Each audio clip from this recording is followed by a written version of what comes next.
pemirsa Women's Talk, saat ini saya sedang berada di kawasan Pondok Indah, Jakarta Selatan. Karena hari ini kita akan ngobrol dengan wanita inspiratif dari industri kecantikan, pionir dari kapas eksfoliasi dan kapas toner asal Korea Selatan, yaitu Neogen Dermalogy. Ikutin saya terus hanya di Women's Talk IDX Channel.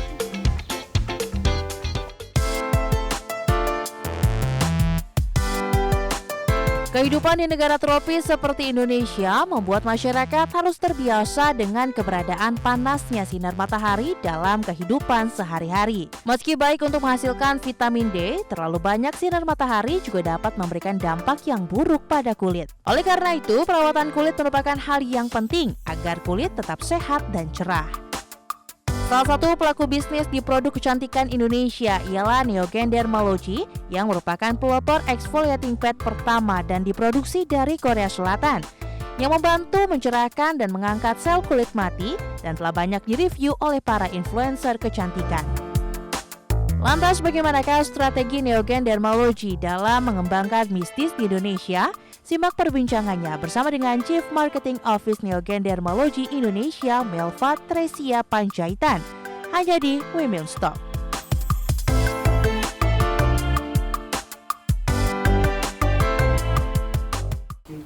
Nah pemirsa, saat ini saya sudah akan berbincang bersama dengan Mbak Melva Tresia Panjaitan. Halo Mbak Melva, apa kabar? Halo Mbak Frisa, kabar baik. Thank you ya, sudah join. Iya, sami-sami. Kalau di bidang skincare emang wajahnya beda ya, lebih glowing gitu ya. Iya, puji Tuhan ya Mbak ya kalau gitu ya.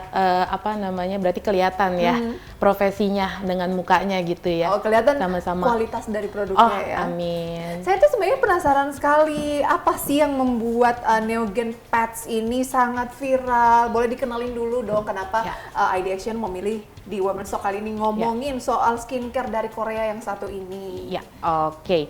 Jadi sebenarnya tadi kan Mbak Prisa mulai dari kenapa sih Neogen itu sangat viral dan juga sebenarnya inovasinya tuh apa gitu kan? Kenapa sih sekarang Neogen di sini? Mungkin kalau saya boleh perkenalan sedikit, Neogen itu adalah produk Korea yang memang kami bawa dari Korea ke Indonesia. Nah, Neogen Dermalogy ini sendiri kenapa bisa viral? Karena memang kita punya produk eksklusif yang sudah kita patenkan ya. Dari sisi ingredients-nya itu adalah si Neogen Dermalogy exfoliating pads ini gitu. Nah, pada saat awal masuk ke Indonesia di tahun 2017, waktu itu tuh lagi tren-trennya ini Mbak, double eksfoliasi mungkin ya, kalau orang-orang yang beauty enthusiast mungkin udah pada tahu tuh tahun 2016-17 udah pada sering dengar yang namanya double eksfoliasi. Tapi memang pada saat itu di marketnya Indonesia belum banyak pilihan produk-produk eksfoliasi gitu. Kalaupun ada mungkin bentuknya kalau nggak scrub tuh masker tarik gitu. Kalau dulu tuh bentuknya scrub, kalau nggak masker tarik. Nah, akhirnya Neogen Dermalogy sendiri masuk ke Indonesia sebagai salah satu opsi ataupun pilihan untuk konsumen pakai nih produk eksfoliasi. Dia tuh bentuknya pad sangat-sangat mudah untuk digunakan gitu ya. Terus tinggal pakai sisi kiri, sisi kanan gitu kan, masukin jari ke dalam kapasnya udah selesai. Plus juga sangat-sangat friendly untuk kulit sensitif. Nah, di saat itulah akhirnya Neogen Dermalogy sangat-sangat terkenal untuk produknya yang pads-padsan ini.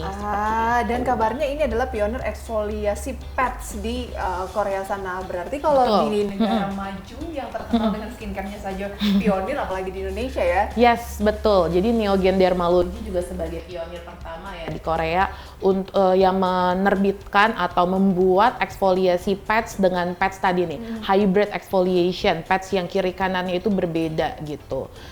Dan di Indonesia sendiri juga pada saat Neogen Dermalogy datang ke marketnya Indonesia, itu sebagai pionir juga Mbak untuk kapas eksfoliasi di Indonesia, seperti itu. Nah, 2017 sampai ke tahun saat ini ya kurang lebih sudah berapa? 8 tahun ya kurang lebih di market Indonesia. Udah ada nggak yang bikin dupes-nya? Nah, ya, jadi mungkin itu jadi salah satu tantangan juga ya, ataupun kendala buat Neogen Dermalogy yang akhirnya ada di yang sudah di market Indonesia gitu. Jadi karena puji puji Tuhannya ya, Neogen Dermalogy itu kan hampir tidak pernah nih Mbak mendapatkan komplain dari konsumen mengenai produknya, kualitasnya tuh kita hampir tidak pernah menerima gitu ya. Jarang sekali ya, apalagi masalah kualitas atau after effect-nya tuh kita jarang banget gitu dapat. Oh ya? Gitu. Iya, not even kayak 3 bulan sekali juga belum tentu Mbak, gitu. Nah, jadinya tuh ada beberapa oknum ya, kalau saya bisa mention ya, mereka itu mencoba untuk mendus produk Neogen langsung plek-tiplek, jadi langsung kayak di-compare dengan produk kami, tapi kayak seolah-olah mereka membuat produk yang harganya itu jauh lebih murah, terus jauh lebih ekonomis, similar ingredient, similar tekstur, terus habis itu jauh lebih banyak isinya seperti itu. Nah, menurut kami sebenarnya itu kan bisa dibilang ilegal atau tidak sehat ya Mbak untuk bisnis. Kenapa? Karena Neogen sendiri kan pads-nya nih udah dipatenkan. Jadi sebenarnya tidak ada produk ataupun brand di luar sana yang dapat menjiplak plek-ketiplek ingredients ataupun pads yang persis dengan Neogen. Itu tidak diperbolehkan karena kami sudah mempatenkan pads-nya seperti itu. Nah, jadi di saat beberapa oknum ini mencoba untuk ngedup produknya Neogen dan langsung nge-compare dengan produk kami, kadang tuh banyak ya, pada saat itu akhirnya banyak juga konsumen yang datang ke kami dan akhirnya tuh tanya gitu. Ada juga konsumen yang akhirnya terkecoh. Kenapa? Karena mirip banget. Yes, mirip banget gitu. Teksturnya itu hampir di copy dengan salah satu variannya kita seperti itu. Dan Neogen sendiri kan masuk ke dalam marketnya Indonesia itu kita bawa dermatology tested Mbak. Dulu tuh mungkin klaim dermatology tested ini belum banyak dipakai sama skincare lokal ataupun mancanegara gitu ya di Indonesia gitu. Dan dermatology tested ini sendiri juga bukan cuman kita tulis di packaging ya, tapi memang semua produk Neogen ini kita develop dan juga bukan cuma langsung masuk manufacturing tapi juga masuk lab. Kan kita dapat klaim dermatology tested itu sendiri dari lab yang ada di Korea gitu. Dan kenapa kita mau meng-highlight dermatology tested itu? Karena kami itu kan mencoba untuk memberikan kepada konsumen produk yang aman dan juga produk yang memiliki fungsi multifungsional. Jadi gitu ya, kualitasnya yang bagus gitu. Nggak seperti yang lagi viral di sejumlah media sosial saat ini ya, bahwa kadang ingredientsnya ditulis ternyata isinya tidak sesuai dengan kadar yang diberikan. Iya. Puji Tuhannya kami tidak melakukan ini ya, praktik-praktik overclaim gitu ya untuk produk-produk kami. Tidak lah, karena kami juga sadar ya Mbak, maksudnya skincare ini kan kalau untuk wanita Indonesia saat ini udah seperti kebutuhan ya, udah seperti kebutuhan bulanan mungkin gitu. Dan kami percaya sebenarnya untuk produk skincare sendiri di saat akhirnya orang decide untuk memilih dan juga membeli, mereka itu kan mengharapkan ada manfaat gitu kan pada saat mereka menggunakan produk tersebut gitu. Dan itulah yang akan selalu kami jaga, kualitas produknya gitu. Nah, kalau kami melakukan overclaim, amit-amit ya, ataupun ada oknum-oknum yang melakukan overclaim seperti itu, sebenarnya balik lagi kasihan kepada konsumen. Karena skincare di Indonesia ya, kalau saya bisa bilang mengenai industrinya, kan di sini tuh cukup bebas ya.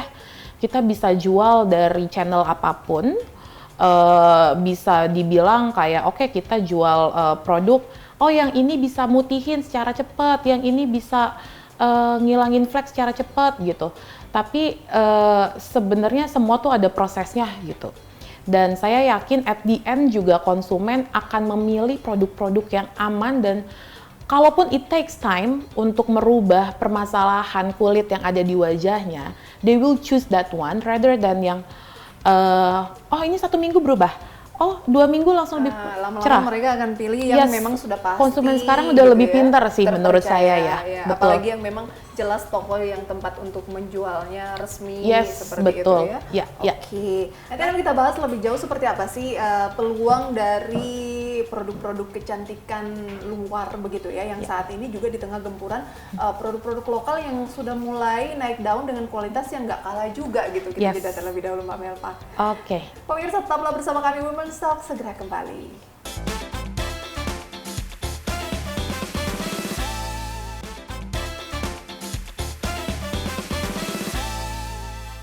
Terima kasih pemirsa, Anda kembali bersama kami di Women's Talk dan kita masih berbincang bersama dengan Mbak Melva dari Neogen Dermatology yang merupakan pionir ya dari eksfoliasi pads dan juga toner pads ya.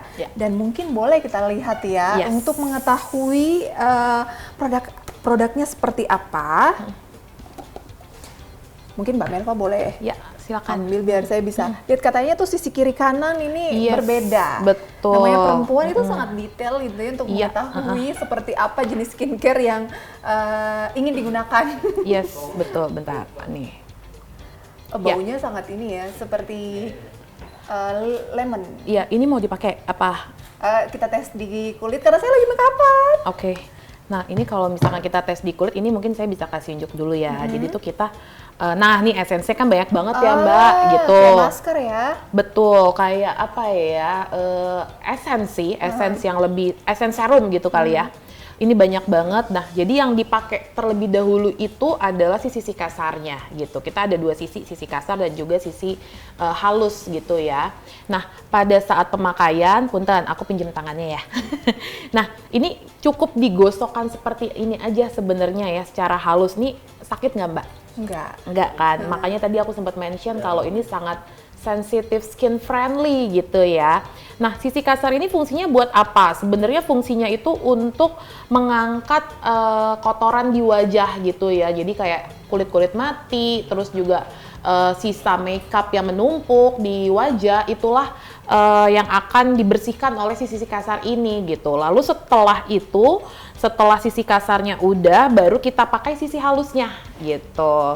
Nah, sisi halusnya ini juga sama, tinggal digosokin aja nih ke area kulit wajah ataupun, nah, Neogen juga bisa sebenarnya dipakai di area kulit lainnya gitu ya. Kalau misalkan punya permasalahan di area-area lipatan yang agak sedikit gelap seperti itu, karena memang fungsi utamanya juga sebagai pengangkat sel kulit mati, jadi bisa juga dipakai di beberapa area tubuh lainnya. Sangat-sangat aman juga seperti itu. Kan biasanya yang kita pakai itu yang biasa aja, misalnya pakai kapas terus taruhin toner atau pakai eksfoliasi yang biasa. Ini punya memberikan experience yang lain. Betul. Dan juga tadi ya, ini kan esensinya banyak banget. Jadi tuh kadang kalau kita pakai hanya di wajah, sayang ya Kak gitu ya esensnya. Kadang tuh kamu juga bisa pakai misalkan kayak di siku, di leher, atau tadi ya di area-area lipatan lainnya seperti itu tuh bisa banget gitu, as long as esensnya masih ada lah gitu.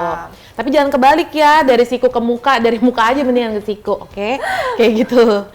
Mbak Melva, tadi kan Mbak Melva di awal sempat bilang ya bahwa sebenarnya penjualannya tuh nggak pernah turun, jadi selalu stabil. Nah, Anda kan di bidang apa ya, marketing juga. Nah, gimana sih strategi agar namanya produk kan kadang naik turun ya, apalagi kalau ada saingan dan mungkin ada yang dianggap lebih murah dengan daya beli masyarakat saat ini juga lagi turun, nyarinya pasti yang affordable atau yang tadinya belanja skincare misalnya 500.000 mungkin sekarang dikurangi jadi 200.000. Nah, itu gimana? Nah, oke. Jadi gini, kalau kita ngomongin masalah marketingnya, Neogen sendiri itu mungkin aku bisa jawabnya dari sisi target audiensnya dulu kali ya. Kita itu masuk ke dalam premium market, di mana memang konsumen yang membeli produknya Neogen sendiri itu biasanya orang-orang yang bisa dibilang spendernya lumayan tinggi gitu. Meskipun akhirnya Neogen kami coba adjust agar kami bisa masuk ke dalam channel-channel lainnya melalui packaging yang lebih kecil seperti itu. Nah, tapi untuk mengukur sebenarnya gimana sih biar penjualan itu tetap bagus ataupun pada saat ada persaingan gitu ya, apalagi sekarang ketat banget gitu ya. Kami selalu mencoba untuk mengekspansi produk-produk kami lewat channel-channel marketing yang ada. Pastinya kami melakukan inovasi baru mengikuti dengan adanya tren setiap tahunnya yang berbeda gitu ya. Jadi selain produk eksfoliasi pads ataupun produk-produk yang ada di dalam jar ini, Neogen pun juga banyak mengeluarkan produk-produk yang kita adjust dengan sesuai dengan kebutuhannya masyarakat Indonesia. Seperti itu Mbak. Nah, untuk di market sendiri tadi kita melakukan ekspansi lewat modern market, toko-toko offline dan juga online di kota-kota kecil. Terus juga kita melakukan kongsinasi seperti itu ya. Biar apa? Biar orang-orang sebenarnya bisa mendapatkan produk Neogen lebih mudah gitu. Nah, penjualan terbesar saat ini lewat apa? Untuk penjualan terbesar saat ini kita itu lewat online dan juga lewat modern market. Seperti itu. Modern market tuh kalau teman-teman nih yang pada hobi ke mall atau misalkan pada hobi belanja, pastilah gampang banget dapetin produk-produk Neogen ini di mall-mall yang sering kamu jumpai ya, atau di toko-toko drugstore lah, seperti itu tuh gampang banget lah ditemukan produknya Neogen. Nah, paling besar kita dari situ sih channelnya. Dari toko-toko yang ada di mall, which is tadi ya modern market itu, dan juga online. Baik, selama bergabung bersama Neogen dan sebenarnya bergerak di berkecimpung di dunia skincare itu juga sudah cukup lama ya, boleh tahu dari tahun berapa?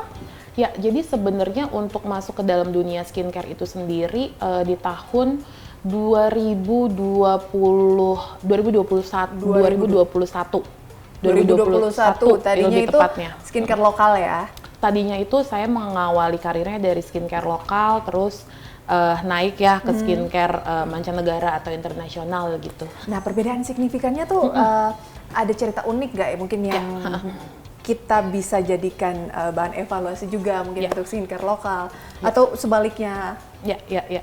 Jadi gini, karena saya sebelumnya ada di skincare lokal, terus habis itu sekarang masuk ke dalam skincare yang mancanegara gitu ya, ada sekali perbedaannya. Yang pertama dari sisi target marketnya dan juga mungkin bisnis prosesnya gitu ya. Sebelumnya itu saya masuk ke dalam bisnis proses yang B2B, Mbak. Jadi nggak retail gitu. Waktu itu memang penasaran retail tuh sesulit apa sih, se-challenging apa sih. Karena kan kalau B2B itu kita jatuhnya jualannya dalam kuantiti yang besar ya. Nah, biasanya lokal tuh B2B ya? Ya, biasanya lokal itu B2B. Ada juga sih yang retail, tapi ya kalau pengalaman saya masuk ke dalam bisnis yang B2B seperti itu, bisnis prosesnya. Dan pada saat saya masuk ke Neogen Dermalogy sendiri dengan bisnis proses yang B2C, otomatis saya langsung bertemu dengan konsumen, saya langsung bersentuhan dengan konsumen. Itu aja udah beda tuh Mbak treatmentnya ya. Lebih sulit mana? Keduanya punya kesulitan yang berbeda kalau menurut saya. Di bisnis B2B, it's how we engage with the distributor. It's how we engage with resellernya kita. Lebih kompleks reseller atau konsumen langsung? Untuk saat ini mungkin saya bakal bilang konsumen langsung ya. Konsumen langsung kita berhadapan kayak one on one, Mbak. Nah, dan kadang cuma mau coba-coba, sekali beli, next time, saya udah pernah merasakan gitu ya. Yes, betul. Dan kalau sama konsumen langsung kan otomatis mereka juga skin concern-nya beda-beda ya. Dan tadi gitu, challenge-nya adalah how we keep them. Dan tipe orang kan beda-beda ya? Yes, to be our loyal customer gitu. Itulah yang menjadi tanggung jawab besar ya? Yes, itu tanggung jawab terbesar untuk saat ini ya, selain ya pastinya penjualan ya. Betul. Gimana sih berproses, karena kan sebenarnya Mbak Melva ini lulusan UI Sastra Prancis. Betul. Tapi kok ke skincare? Nah, nanti akan kita bahas lebih jauh, saya jeda pemirsa, tetaplah di Women's Talk.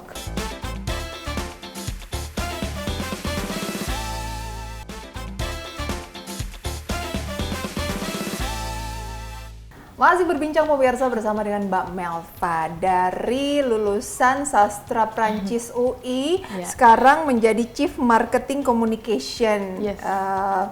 Masih ada benang merahnya nggak? Ya, positifnya saya bakal bilang ada sih Mbak. Kenapa? Karena sebenarnya pas belajar di Sastra Prancis pun kan nggak cuma belajar bahasa ya, tapi kita juga belajar menganalisis gitu.